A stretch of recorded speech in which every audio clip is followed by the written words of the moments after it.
இந்த வியாழக்கிழமை செப்டம்பர் மாதம் 11ஆம் தேதி நீங்க ரொம்ப ரொம்ப நல்லா இருப்பீங்க. தேவனுடைய வளமான நலமான கரங்கள் உங்களோடு கூடவே இருக்கிறது. நீங்க இருக்கக்கூடிய இடம், நீங்க இருக்கக்கூடிய நிலை, நீங்கள் பணி செய்யக்கூடிய ஸ்தலம், நீங்க வாக்கப்பட்டிருக்கிற இடம், திருமணம் முடித்து வந்த அந்த சூழல் ஒருவேளை உங்களுக்கு சில கஷ்டத்தை கொடுக்குதுங்களா? நீங்க இருக்கக்கூடிய நிலைகள் எனக்கு பிடிக்கவே இல்லை இங்க இருக்கிறதுக்கு என்பது போல் சில சூழல்கள் உங்களுக்கு இருக்குங்களா? உங்களை சூழ்ந்திருக்கக்கூடிய உறவுகள் உங்களுக்கு பிடிக்கலையா? நீங்க செய்யக்கூடிய வேலை உங்களுக்கு பிடிக்கலையா? பிடிக்காத ஒரு சூழல்ல, விருப்பமில்லாத ஒரு நிலையில நீங்க இருக்கீங்களா? கவலைப்படாதீங்க. கொஞ்சம் சகிச்சுக்குங்க. ஆச்சரியப்படக்கூடிய அளவுக்கு அற்புதமான, அழகான மாற்றத்தை நீங்க பார்ப்பீங்க. இன்னைக்கு அப்பா உங்கள பார்த்து சொல்ற வார்த்தைய கொஞ்சம் நம்ம வாசிக்க கேட்கலாமா? யாக்கோபின் புஸ்தகம் 1ஆம் அதிகாரம் 12ஆம் வசனம். சோதனையை சகிக்கிற மனுஷன் பாக்கியவான். அவன் உத்தமன் என்று விளங்கின பின்பு கர்த்தர் தம்மிடத்தில் அன்பு கூறுகிறவர்களுக்கு வாக்குத்தத்தம் பண்ணின ஜீவ கிரீடத்தை பெறுவான். டெஸ்ட் யாருக்கும் பிடிக்கிறது இல்லைங்க. ஆனா அந்த டெஸ்ட் தான் நம்ம எந்த அளவுக்கு தேறினவர்கள் என்பதை வெளிச்சம் போட்டு காண்பிக்கக்கூடிய ஒரு காரியமாக இருக்கின்றது. அந்த டெஸ்ட் தான் அடுத்த வளர்ச்சியை நாம் அடைவதற்கு நாம் தேறினவர்கள், பக்குவம் அடைந்தவர்கள் என்பதற்கான ஒரு சான்றிதழை நமக்கு வழங்குகின்றது. நம்ம பிடிக்கல, அவஸ்தையா இருக்கு, சுற்றுச்சூழல், சூழ்ந்த மனிதர்கள், இருக்கக்கூடிய இடம் விருப்பம் இல்லை அப்படின்னு சொல்றோம் பார்த்தீங்களா? இத பாதகமான ஒரு விஷயமா பார்க்காம ஒரு பரீட்சையா பாருங்க, ஒரு டெஸ்டா பாருங்க. நீங்கள் உத்தமர்கள் என்று விளங்கின பின்பு அதுல உங்களால சகிக்கக்கூடிய பக்குவத்தை வளர்த்து கொண்டால் உங்களால சகிக்க முடியுது, பொறுமையா இருக்க முடியுது, நிதானமா காரியங்களை பக்குவமா கையாள முடியுது என்ற நிலைப்பாட்டுக்குள், அந்த மனப்பக்குவத்துக்குள் நீங்கள் வந்துவிட்டால், வார்த்தை வசனம் சொல்லுகிறது, சகிக்கிற மனுஷன் பாக்கியவான், ஆசீர்வதிக்கப்பட்டவங்களா நீங்க மாறிடுவீங்க. இதெல்லாம் உங்கள் வாழ்வில் ஒரு சிறிய உங்களை பக்குவப்படுத்தக்கூடிய அனுபவங்களாக பாருங்கள். வாழ்வில் இருக்கக்கூடிய சிரமங்களை அவஸ்தைகளாக பார்க்காமல் ஒரு அனுபவமாக பாருங்கள். அதிலிருந்து நீங்கள் பெற்றுக்கொள்ள வேண்டிய பாடங்களை கற்றுக்கொண்டு உங்களை செதுக்க, உருவாக்க அர்ப்பணியுங்கள். முடிவு உண்டு. அது என்ன? நீங்கள் மேன்மையான பாக்கிய ஸ்லாக்கியங்களை பெறுவீர்கள். அற்புதமான ஒரு வளர்ச்சி உங்கள் வாழ்வில் உண்டாகும். ஆண்டவருடைய இறைவார்த்தை சொல்லுகிறது, பாக்கியவான்களாய் இருப்பீர்கள். நீங்கள் பாக்கியவான்கள், நீங்கள் பாக்கியவதிகள். ஒரு பெரிய பூந்தோட்டம். அந்த தோட்டத்திலே அந்த தோட்டக்காரருக்கு வீடும் அந்த தோட்டத்திலேயே இருந்தது. அந்த தோட்டக்காரர் ஒரு நாள் காலை எழுந்து தோட்டத்தை விசிட் பண்றார். பல வர்ணம் கொண்ட எத்தனையோ மலர்கள் இருந்தாலும் அந்த தோட்டத்துல ஒரு குறிப்பிட்ட ரோஜா மலர் அவரை மிகவும் கவர்ந்தது. அவர் காலையில் பார்க்கிறார், அது அவ்வளவு அழகா இருக்கு. அது நல்ல நறுமணத்தை கொடுக்கிறது. அதனுடைய நிறம், அதனுடைய வனப்பம், அதனுடைய தோற்றம் அத்தனை அழகுள்ளதா இருந்தது. அந்த தோட்டக்காரர் அந்த ரோஜா மலரை பார்க்கிறார், மகிழுகிறார். பிறகு அடுத்தடுத்து தன்னுடைய வேலைகளை செய்வதற்காக சென்று விட்டார்.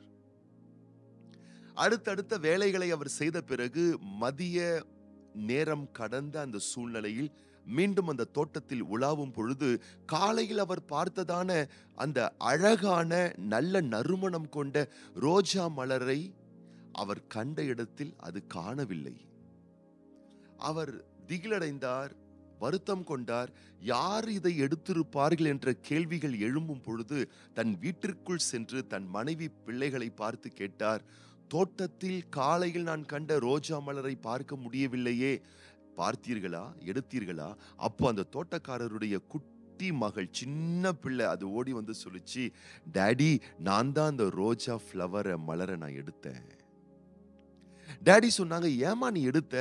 டாடி, அந்த ரோஜா மலர் ரொம்ப அழகா இருந்துச்சு. அது கிட்ட போய் நுகர்ந்து பார்த்தேன். நறுமணமாய் இருந்துச்சு. அது அழகா இருந்துச்சு.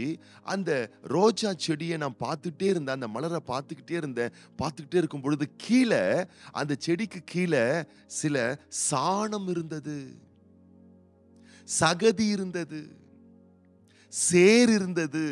எனக்கு ரொம்ப கஷ்டமாயிடுச்சு டாடி.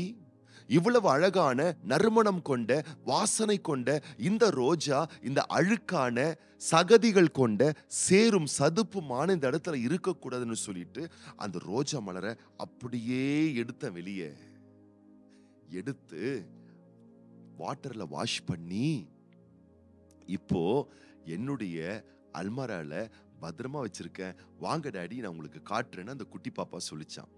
அப்போ அந்த டாடி அந்த குட்டி பாப்பா கிட்ட சொன்னாராம், மா, அந்த ரோஜா மலர் அழகா இருக்குன்னு சொன்னல, வாசனை கொடுத்ததுன்னு சொன்னல, மனம் மகிழக்கூடிய அளவுக்கு, கண்கள் கவரக்கூடிய அளவுக்கு அது சிறப்பா இருந்ததுன்னு சொன்னல, இத்தனை சிறப்பும் அழகும் மனமும் எங்கிருந்து வந்ததுன்னு தெரியுமா அந்த ரோஜாவுக்கு? அந்த ரோஜாவின் கீழே சில வேர்கள், ரூட் இருந்துச்சு இல்லையா?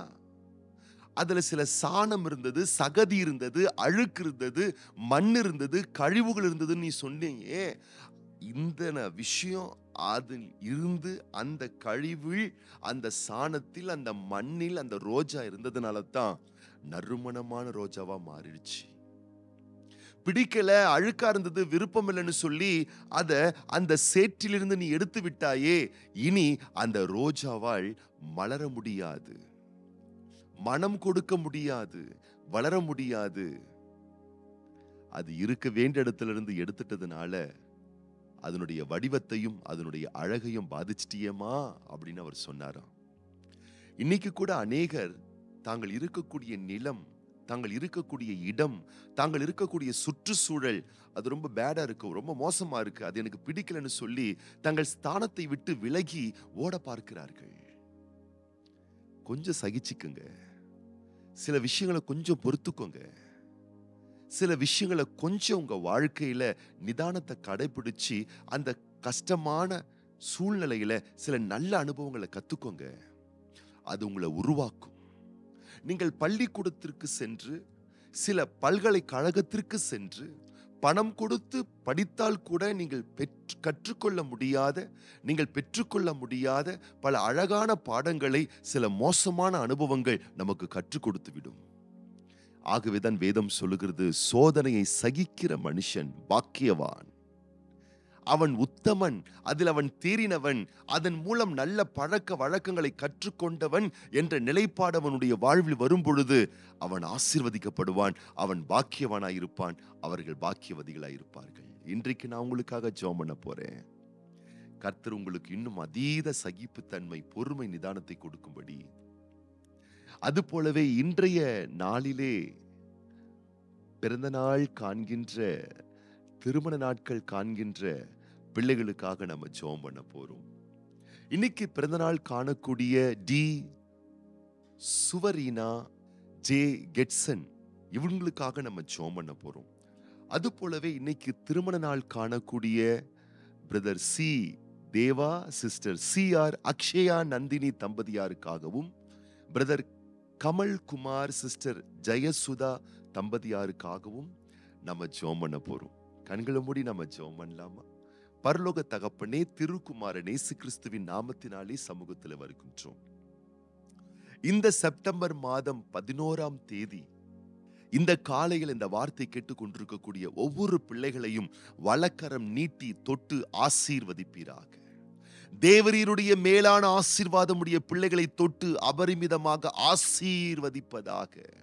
பல வகையான துன்பத்தின் பாதைகள், சோதனையின் பாதைகள், வேதனையின் பாதைகள் எங்களை வியாகுலப்படுத்ததே என்று சொல்லி புலம்பலிலே துயரத்தோடு இருக்கக்கூடிய பிள்ளைகள் மேல் உம்முடைய கரங்களை வைப்பீராக.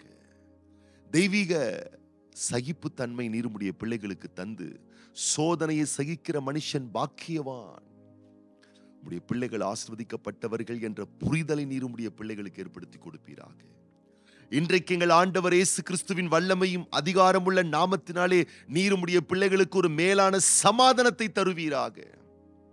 சோதனைகளை சகிக்கவும் ஜெயிக்கவும் அதன் மூலம் நல்ல அனுபவங்களை கற்றுக்கொள்ளவும் நீர் உம்முடைய பிள்ளைகளுக்கு கிருபைகளை தந்து மேன்மையான ஸ்தானத்தில் நீர் உயர்த்தி வைப்பீராக. இன்றைய நாளிலும் பிறந்த நாட்கள், திருமண ஆண்டுகள் காண்கின்ற ஒவ்வொரு பேரன்பான சகோதரர்கள் சகோதரிகளுக்காக நாங்கள் ஜெபிக்கிறோம். இன்றைக்கு தங்களுடைய விசேஷமான நாட்களை காண்கின்ற நம்முடைய பிள்ளைகள் மேல் தேவன் தம்முடைய கருணைகளையும் காருண்யங்களையும் வர்ஷிக்க பண்ணி, வேதனையே இல்லாத ஆசீர்வாதங்களை நீர் உம்முடைய பிள்ளைகள் வாழ்வில் வர்ஷிக்க பண்ணி, கர்த்தருடைய தேவரகமான பிரசன்னம் ஒவ்வொரு பிள்ளைகளை தேற்ற வேண்டுமென, நிரப்ப வேண்டுமென உம்முடைய பாசம் மிகுந்த கரத்திலே ஒப்புக் கொடுக்கிற ராஜா. கர்த்தாதி கர்த்தருடைய வல்லக்கரம் உம்முடைய வருகை வரும் மட்டும் இதுபோல உம்முடைய பிள்ளைகள் இன்னும் அநேக மகிழ்ச்சியான சந்தோஷமான ஆண்டுகளை காண்பதற்குரிய கிருபைகளை தந்து நீர் தாமே ஆசீர்வதிப்பீராக. இந்த நாள் உம்முடைய பிள்ளைகளுக்கு இன்ப நாளாய் இனிய நாளாய் இருந்திடும்படிக்கு உம்முடைய நாமத்தினால வார்த்தையினால ஒவ்வொரு பிள்ளைகளை மனதார வாழ்த்தி ஆசீர்வதித்து, ஆண்டவர் இயேசு கிறிஸ்துவின் ஆசீர்வதிக்கப்பட்ட நாமத்தினாலே வாழ்த்தி ஜெபிக்கிறோம் எங்கள் நல்ல பிதாவே, ஆமேன். இன்னைக்கு நீங்க ரொம்ப நல்லா இருப்பீங்க.